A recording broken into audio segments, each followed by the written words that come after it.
call our meeting of January the 23rd to order. As an opening remark, we have a guest. Our MLA, Rick Strankman, is here. Welcome, Rick. And to all our viewing audience down in Hollywood, the phenomenon that we just experienced last week was not global warming, it was a Chinook. A Chinook.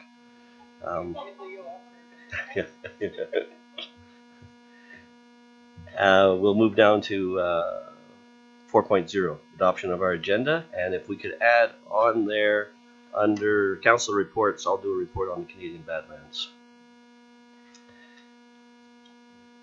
Lisa, thank you. A seconder, Jay? All in favor? That's carried, thank you. And we have the minutes. If I can have a motion to adopt our minutes from January the 9th, please. Cheryl, thank you. The seconder of Tom. Any comments on those? All in favor? That's carried, thank you. Additionally, we have the Municipal Planning Commission meetings from December the 7th for your information. And we can go right down to 8.1.1. Thank you, Your Worship. Bylaw 01.17. That's a proposed amendment to the land use bylaw. And it's for redesignating plan 08130007, Block 15, Lot 2, changing it from UT Urban Transition District to SCR Suburban Community Residential District. And the first reading is proposed. My understanding is that the applicant wants to reclassify the property at the east end of East Cooley, and the intention is to move in a manufactured home. This would start the process, do the advertising, and then we would hold a public hearing. Motion, please. Cheryl?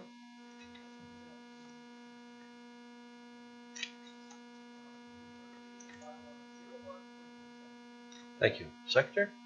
Jay? Questions or comments on this? Lisa? Just for further clarification, is this close to the Pew's property? Yes. Okay, thank you. Anyone else? All in favor? That's carried. Moving along, still with you, Ray. 8.1.2, the business plan. Okay, Council held their annual retreat on October 24th and 25th. That was facilitated by Gordon McIntosh. After that meeting, all the information was taken and collated by Linda. She's put it together in a package that we presented to Council for your review and your consideration. Not going to go through this line by line, just provide a quick overview of what's included in the strategic business plan, and divided into a number of different sections. The first one being the 2017 corporate priorities, and those obviously are front and center for Council. Council obviously has input, and we briefed them on all of these areas, but that's certainly the major priorities established for 2017 as set by Council. Secondly, there's a listing of, looks like about a dozen advocacy priorities. Again, they're there for Council to review. A number of these have been in the mill for some considerable time now. Other ones are new, and it's just a matter of connecting with whomever it takes to try and get to be able to lobby, get our message across, and hopefully end up moving some of these projects forward in a positive manner. Thirdly, there are proposals that are part of the organizational improvements, and then finally there's the operational strategies for the CAO and all of the directors. And we just recently met as a management team and went through these. Obviously are part of the plan, but then we also spent the whole morning going through them in detail and identifying about, I think there was about 120 more that we'll use and insert into these areas. The key thing always being that everybody can go through the brainstorming exercise and list all the priorities, but they have to fit in with the direction from Council, and we have to have the resources to make sure that they can be done. Something I'd like to note here is that a good number of these initiatives are still under development, and obviously how quickly they proceed or whether they do in some cases is subject to both the final approval of the operational and the capital budgets. We would expect that all of these priorities will be fully developed with action plans by the end of the first quarter. So within the next 30 to 60 days, obviously we'll have more detail that'll be provided to council that will provide clearer and more detailed direction in terms of where we're going with this.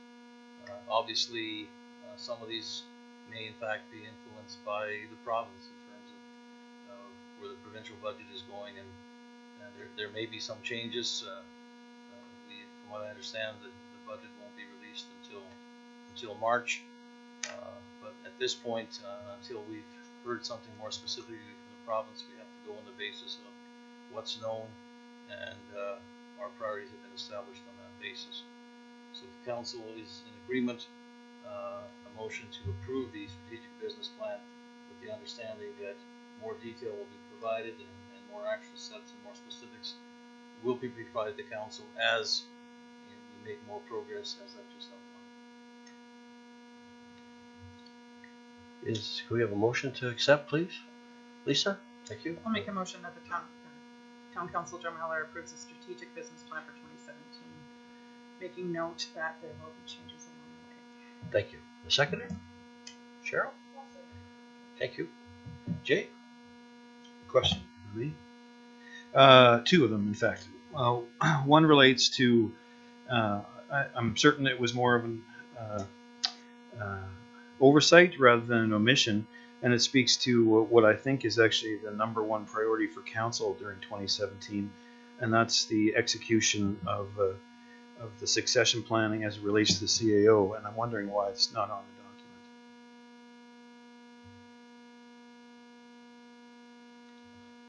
Was that something council put into the plan? I'm not aware of. I certainly didn't remove it. Yeah. Like I said, I think it was, we probably at the strategic planning level only talked about it in camera, but as it stands, it is a significant strategic priority for council, and I think is appropriate that's included in the document. We can make that addition. And two, under community services, so through the mayor to Paul, when I see arts and culture strategy, Paul, I know that we talked about the community, I think Tom brought up community organization support policy. How do we go about deciding every year who we help with what? But I don't remember needing to refer back, because you have the committee up and working, and I'm certainly not a fan of creating work where the need for none exists. What is the arts and culture strategy part we're referring to there? Because I don't remember it from the meeting. Your worship, actually this Wednesday evening there will be a facilitated strategic planning session taking place to deal with identifying goals, targets, objectives for arts and culture in Drumheller, and that's what we're speaking to.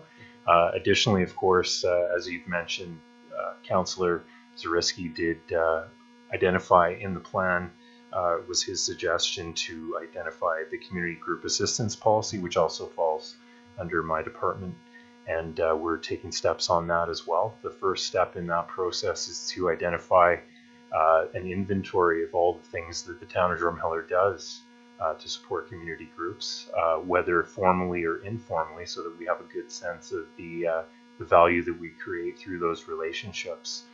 There's certainly a long list of examples that we've compiled to this point, and we'll be looking forward to sharing that with council in the weeks ahead. Thank you. I did not realize there was work undone yet in the strategy for the arts and culture policy we adopted last year. Thank you for filling in that gap.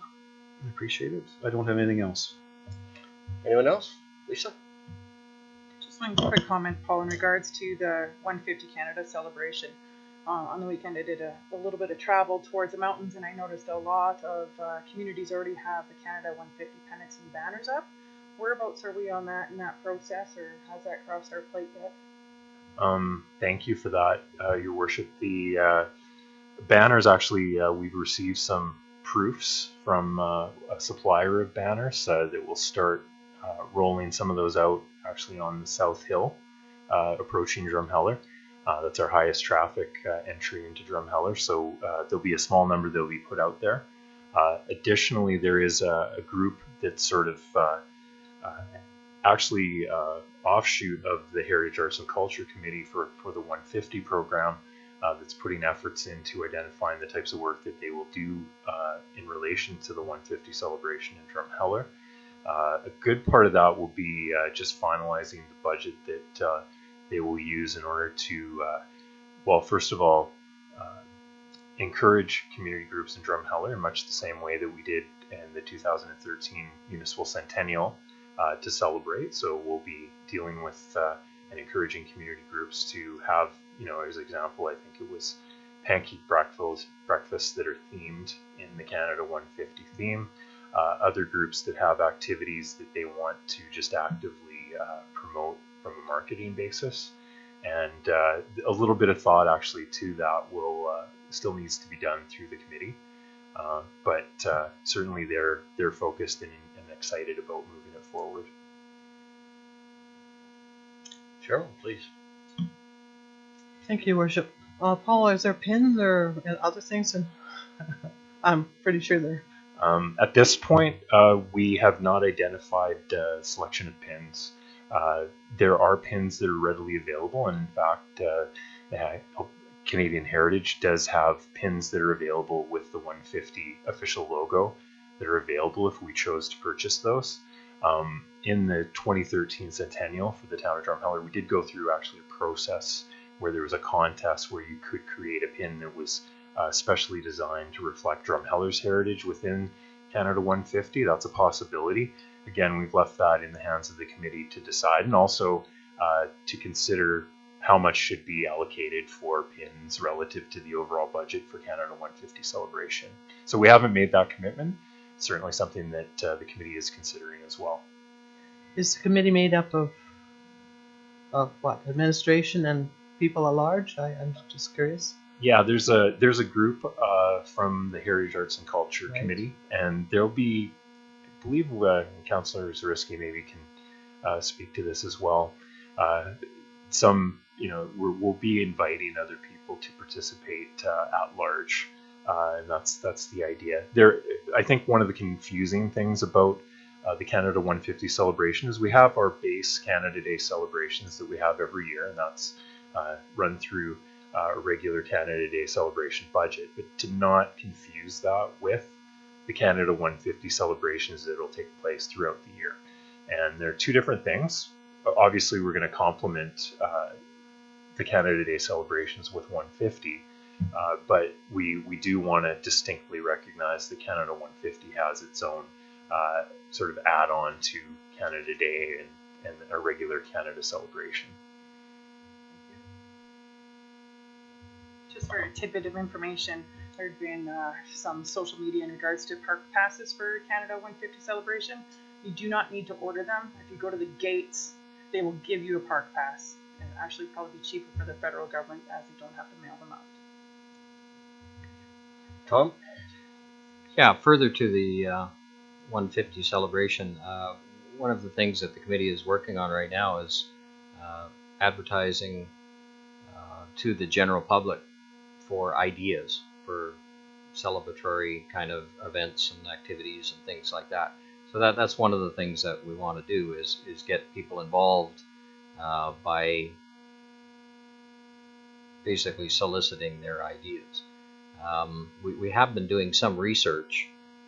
Ron Kenworthy, for example, has been doing a considerable amount of research going back 150 years of Drumheller, and he hasn't found anything yet. So it's a little bit of an issue that 150 years ago, Drumheller wasn't really very much. Maybe a couple of buffaloes or something. That being said, we are celebrating Canada 150, and there are things that go back many years, like golf. Golf goes back 500 years. So there is potential to have, like we talked about, a hickory shaft golf tournament. Stuff like that. So we're working on it, and I think it'll be very good.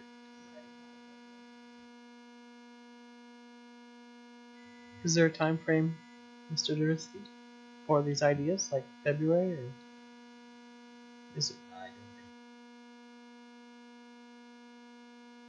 don't think. I think timing is getting critical. If anybody has something, they should get it in ASAP. We're well into 2017 now. So, any other questions or comments? Okay. If we have a motion to approve as amended, we have that motion. All in favor? It's carried. Thank you. And we can move down now to solid waste collection update. Your Worship, so this is just a little update. We have our new collection contractor is GFL Environmental Incorporated. So they commence operations on Monday, January 6th, so 2 weeks from today. Sorry, February 6th. Yes, 2 weeks from today. Just checking to see if everyone's paying attention. Good. So they have two components to it: residential collection and commercial collection. So on the residential collection side, they should be a fairly seamless transition. I think at the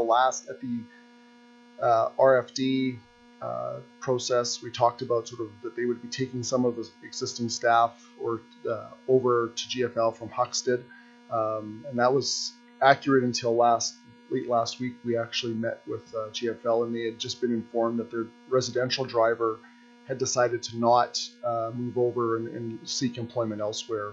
So it's a bit of a hiccup for GFL. However, they have a few dozen drivers available in the southern Alberta area, so they're going to bring in resources for residential collection to ensure there's a smooth transition come February the 6th. So on the commercial collection side, we've had a few more interesting things. The commercial collection, for everyone's knowledge, the town sets the prices, but does not control who, and determines that if you have collection, you must use the town's collector.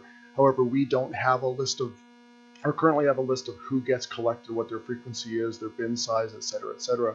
So GFL's had to do quite a bit of work in preparation for taking over the contract, and that included sending notification to all potential commercial customers. So they sent something to every commercial business, whether or not they had a bin or a cart service, or no service at all, because some businesses haul their own garbage. So there's been a bit of some of the businesses kind of have talked to the town about, hey, how come we're getting calls about these services?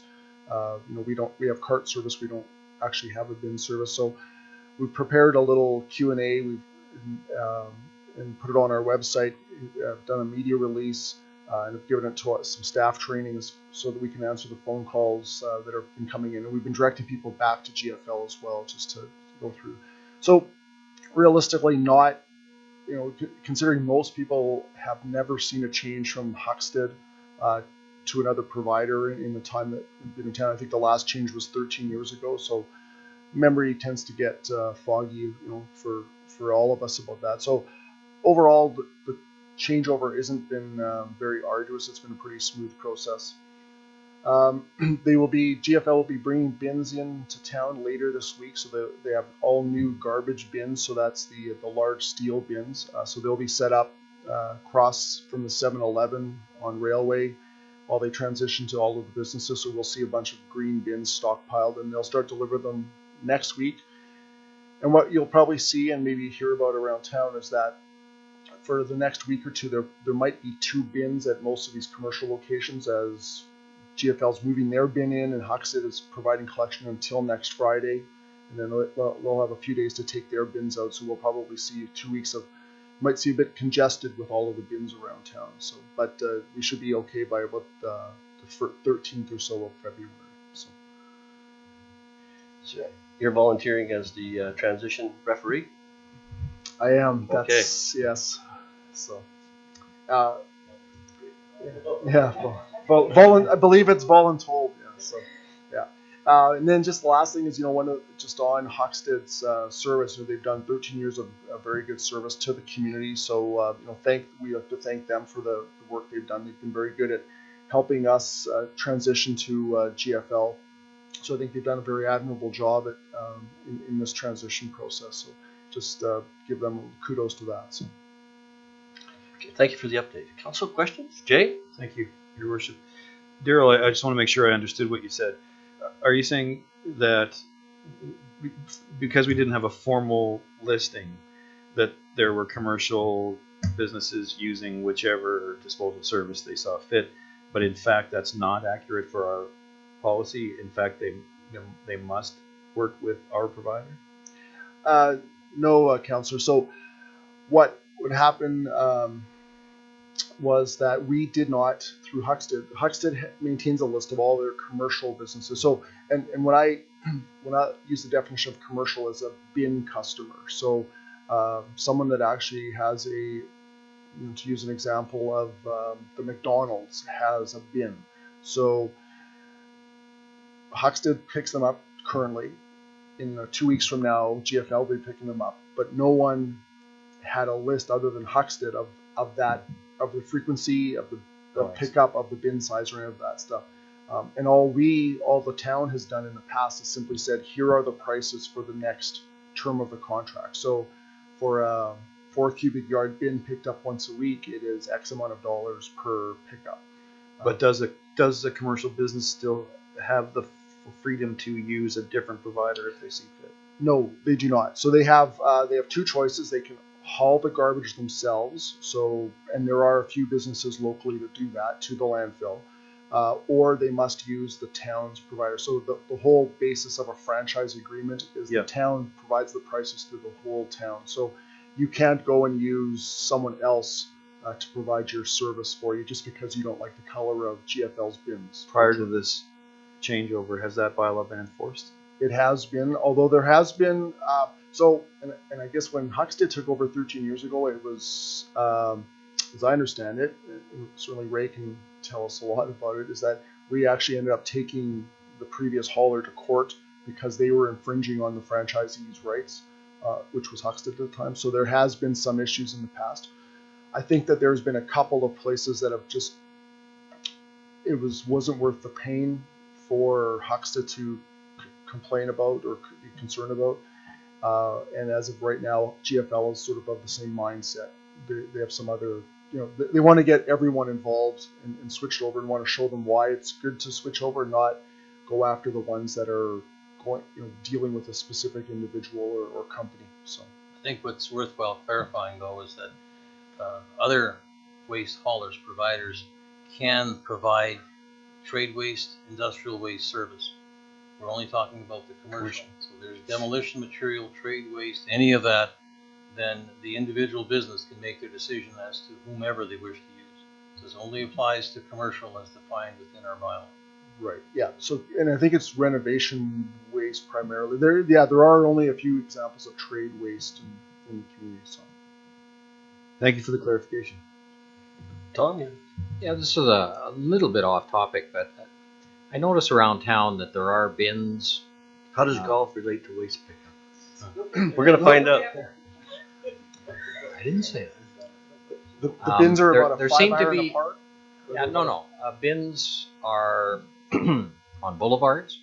Bins are down back alleys. Bins are kind of have fences around them and covers and look really good. And others are kind of sitting out there in the open. Is there any bylaw restriction or regulation on terms of? I mean, I've literally seen bins kind of sitting out on the boulevard right across the street from people's houses. That doesn't look very good. And I've also seen places where they have, nice fenced and it's covered up and it looks very nice and they have a door, that has to be opened to get to the bin. But it doesn't seem to be any rhyme or reason. The answer is the land use bylaw does provide some guidance in that regard, and certainly any development that comes in where there'd be a large bin required, you would require them to screen it, place it in the appropriate location so there was proper access to the site. In terms of residential waste, obviously that's carts now, and most people place it such that it's located partially in the back alley, and that's just for convenience. In order for the arm to be able to access those bins, it has to be located through there, and that's fairly common. Throughout the year, if there's some problems with being able to access the back alleys, frost coming on the ground, that kind of thing, then some of that service may be provided from the front street. But generally in residential areas, if there's a back alley, it'll be from the back lane. If there's no lane, then it'll be from the front street, and they generally put those bins out on the day of the pickup. So there's rules in place, but also for larger developments, when development permits are issued, absolutely, we're looking at it to meet the requirements of the bylaw in terms of location, screening, all those kind of things that become part of having it look more aesthetically pleasing. If there's some specific examples of it that you'd like us to look in, please do so, and we'll ask bylaw and the development officer to review the matter. When we were talking about it earlier, for residential, do we know if there's a schedule change at this point, or? No, GFL has said that for at least the short term, until they get quite comfortable with the community, they want to leave it as a 5-day schedule, so there'll be no change to residents' commercial or to residents' collection schedule. So. And they've indicated that'll be for at least a year. Yeah. Last discussion we had. So nothing immediate. Yeah. Any other questions? Okay, thank you. We can move down to 8.3.1, bad debt. Thank you, Your Worship. So the request for decision before you is seeking authorization to write off some balances for approximately 90 utility accounts that are in arrears. The balances range from dates of January 2014 to August 2016. The criteria we looked at was any amounts greater than 120 days. All of the accounts that we are requesting authorization to write off, they have all been sent to collections, and they are actively being pursued by our collection agency. Every year, GAAP requires us to write an allowance for bad debt, and that's expensed in the annual operating expenses. So the allowance is in the financial statements to cover this bad debt. We just want to clean the books up and get things tidy. So the request in total is $21,787.73. As I mentioned, there'll be no impact on this year's operating statements as a result. And I just want to talk briefly about the Municipal Government Act, which we've talked about before. It does allow for us to mitigate and avoid this expense by having the provision in our bylaw that says that we only provide services to property holders. This debt is largely from residential rental properties, a couple commercial rental properties. So the bylaw that we have been working on is been drafted, and it's just with legal for review, and hopefully next council meeting it'll be on the agenda. That's the plan, to avoid future instances of bad debt. Thank you, Barb. We have a motion? Pat?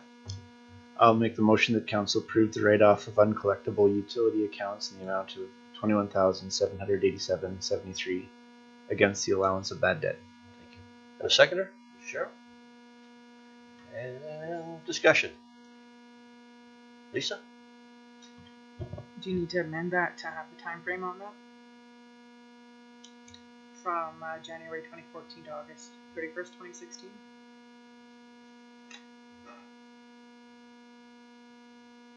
Did you want the date on the motion? Really matters, sorry, because I just say the accounts attached here too, so if you'd like, sure. Doesn't matter. I'm okay.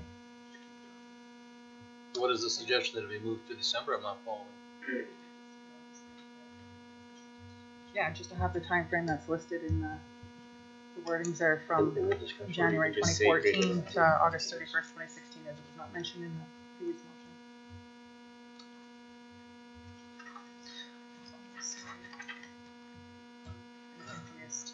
I think you just need a friendly amendment to the motion to include the second paragraph in the recommendation. Okay. No,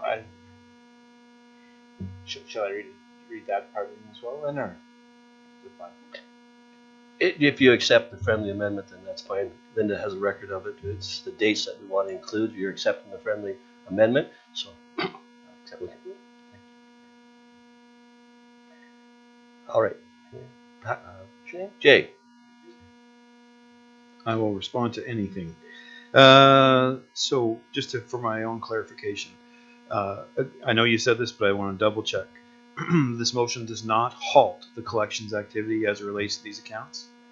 And is it entirely possible then, if many of these are residential properties, that we're chasing tenants who no longer live there, but we're still servicing the property, which is why you want to change the bylaw?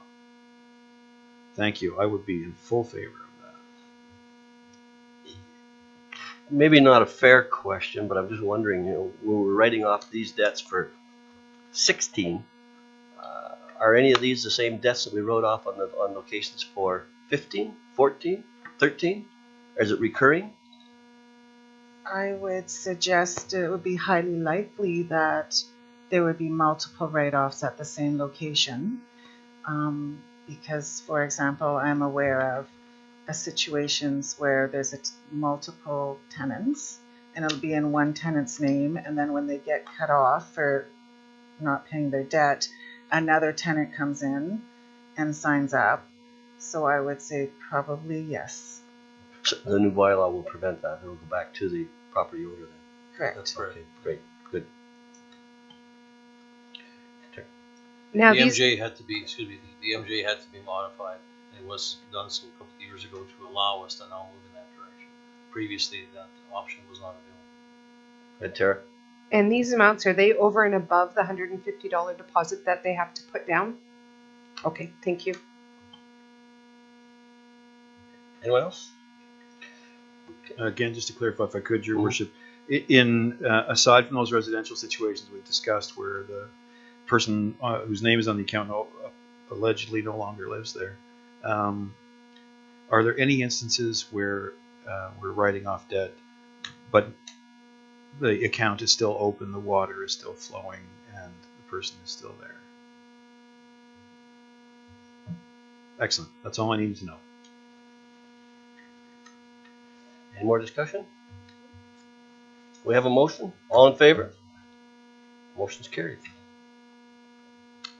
And we can move down to council reports.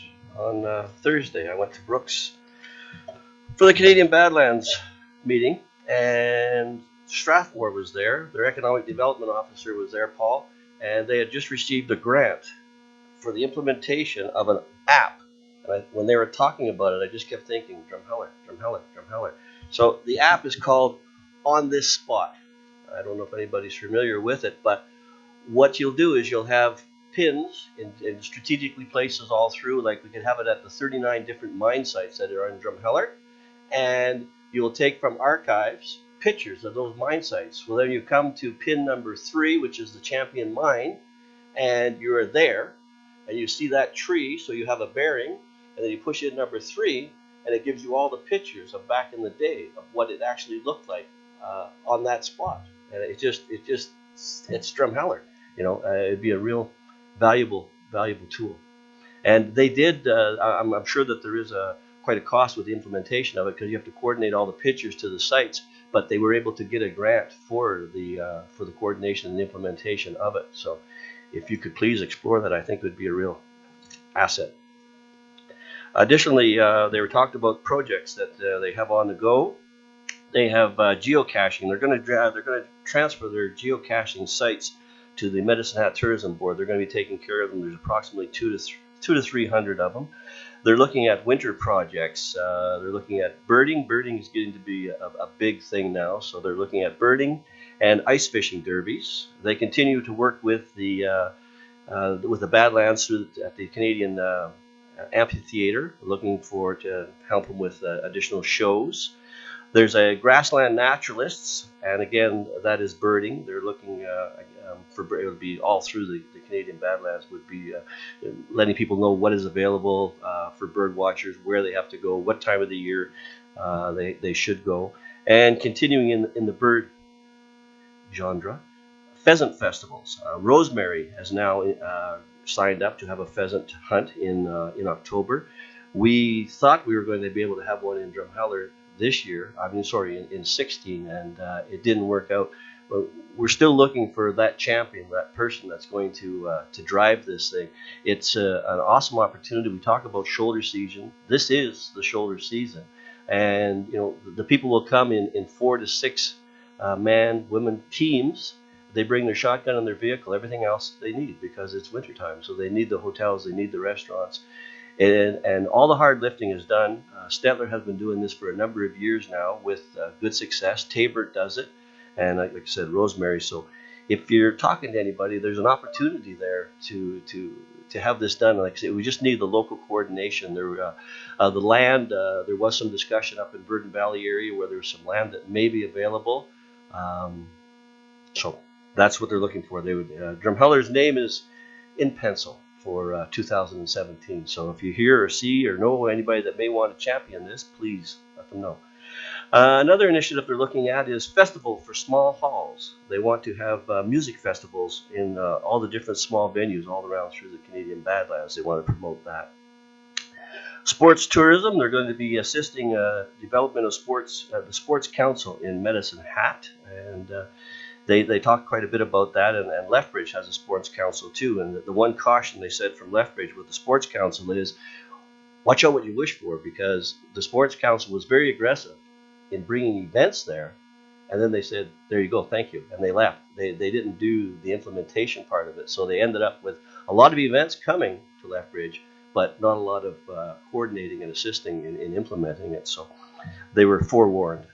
Additionally, they're working on the 2018 conference. The conference this year will be in Brooks. It's the 7th annual Canadian Badlands Tourism Conference, and it is from March the 15th to the 17th at the Heritage Inn, and it's featuring John Montgomery from the Amazing Race and from the Olympics. So Julia and Lowen Taylor, they were one of the winners from Amazing Race. They'll be there speaking. Doug Griffiths, Mark Sutherland from the Professional Chuck Wagon Association, and Tom Jackson will also be there. So if you know anybody that's in the tourism industry, I think that this would be a very good conference for them to take. The conference and AGM is $275, and yeah. Another thing they're looking at is, and this is being kind of driven by Strathmore, is a gateway to the Badlands. It's creating a pass book, and they have a system of pass in Strathmore, and what they're looking to do is it'd be a walking path, and they're going to be way signing all the way through it, where there would be information about different areas in the Canadian Badlands where, this is area Drumheller, it's dedicated to Drumheller. They'll give a little bit of verbiage about Drumheller. There'll be Lethbridge, all the different areas. And what a person would do is they'd go through the walk in Strathmore, and they would pick up a book, a passport, and to go around through all the different areas through the Canadian Badlands, have their passport stamped, bring it back to the economic development officers in Strathmore, and they'd have T-shirts or something, some sort of an award for them. So that's an initiative that they are working for too for 2017. So, but the app on the spot, doesn't that sound like Drumheller? Really? Yeah, spot. That's my report. And we do have a land matter. If I could have a motion to go in camera, please. Lisa, and the seconder is Jay. Everybody's in favor. Thank you.